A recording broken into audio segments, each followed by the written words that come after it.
Hi, I'm Linda from Brooklyn, and I'm your new best friend.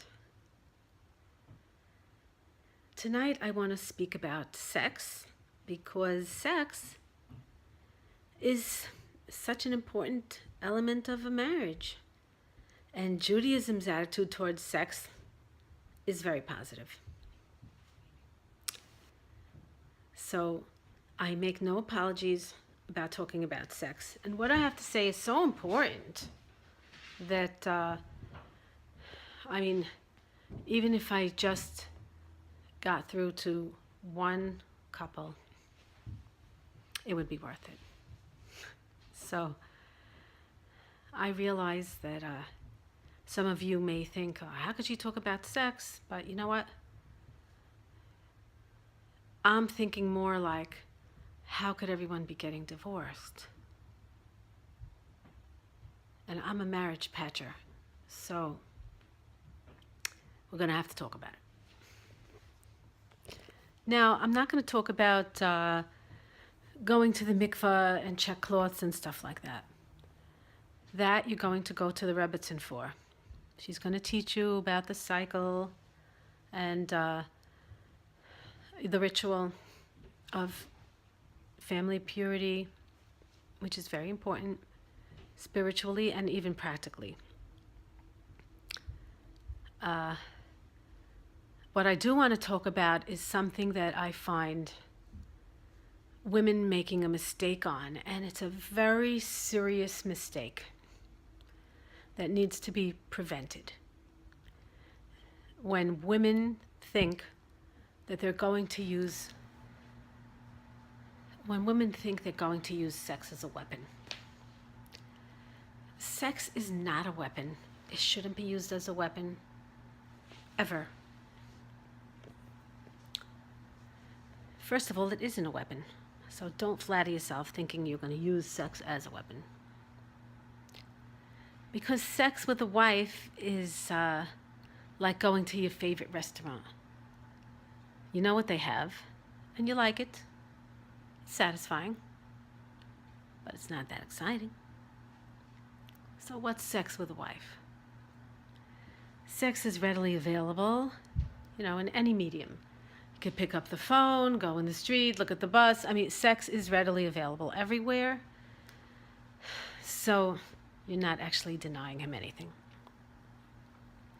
And a man who knows that his wife wouldn't deny him sex as a weapon really does appreciate it. Really does appreciate it because he knows that you're loving him for him and you're not using sex like a tool. Actually, sex is sex for sex's sake. I'm going to say that again. Sex is sex for sex's sake. So you don't be mixing it up with any other stressful issues or disappointments or fights or anything. So you got to separate sex from every other issue.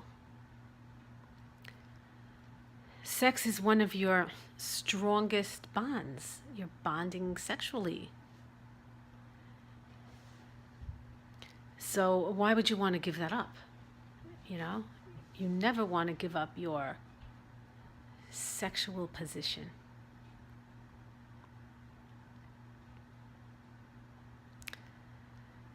The other thing I want to say is that sex is an ordinary bodily function, just like going to the bathroom. So, you wouldn't deny him to go to the bathroom, would you? You wouldn't say, oh, I think I'm going to lock the door because, I'm not going to let him use the toilet because I'm mad at him. You would let him use the toilet. You wouldn't say, oh, I'm not going to let him have Pepto-Bismol or Tums or X-Lax pills.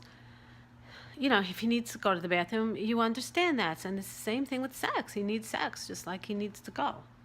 In fact, sometimes he needs to go even more than he needs sex. Sometimes if he takes a good dump, it's more satisfying than sex. No offense, but no man wants to be constipated. Even though it's understandable that if you have a fight or you're upset with your husband, you feel like you hate him, the last thing you want to do is have sex. That's the last thing you want to do. But you have to separate it. You have to separate sex from all other issues. By the way, if you don't use sex as a weapon, and then you do have sex, wait till you see how easily he comes around to your way of thinking, you know? So you have nothing to lose and everything to gain. That's why using sex as a weapon is stupid. It's stupid. Now, you might be wondering why I keep calling it having sex, and I'm not saying making love, you know? Maybe for women it's making love, but for men it's sex. It's very simple. For men, it's sex. I mean, why do you want to put up with a sexually frustrated husband anyway? I mean, sex is sex for sex's sake. You wouldn't deny him a colonoscopy, would you? Would you say, don't have a colonoscopy. I don't want you to check your polyps. I mean, isn't that silly? You wouldn't deny him a colonoscopy, so why would you deny him sex?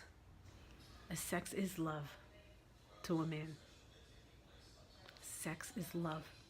So when you're denying sex, you're denying love.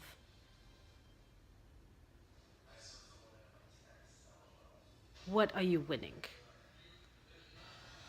Tune out everything else when you're having sex. You're having sex, stick to sex. Now, when he sees that you never deny him sex, then he knows that you're his source to go to for sex. I mean, what's the alternative? If you don't give him sex, he's gonna have to find another way of getting sex. That's not what you want. You want to be the source, the sexual source. You're not winning anything. There's nothing to win. What are you winning? What is there to win? What are you winning? I mean, if you're married a while, you could walk around the room stark naked and he doesn't even notice. It's like you could be like practically invisible. So you're not that sexy. You're sexy because, it's like hunger. You're hungry, so you're eating dinner. So you're sexy. You need sex, and it becomes routine. It's a good routine. It's an important routine. It's a nice routine, fulfilling.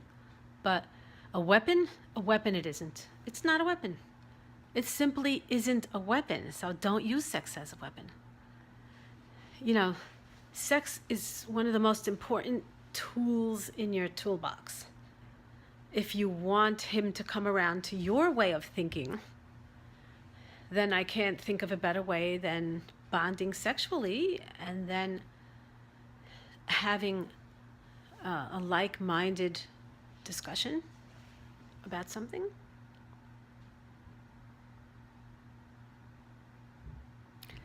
So the bottom line is, don't use sex as a weapon. Because that's a weapon against yourself. This is Linda from Brooklyn, and I'm your new best friend. I hope that was helpful. You have to learn to decompartmentalize. Sex is separate from all other issues. And you're not going to win by not having sex. There's nothing to win. What are you winning? What are you winning? And by the way, don't deny him sex and don't deny yourself sex. Why would you deny yourself sex?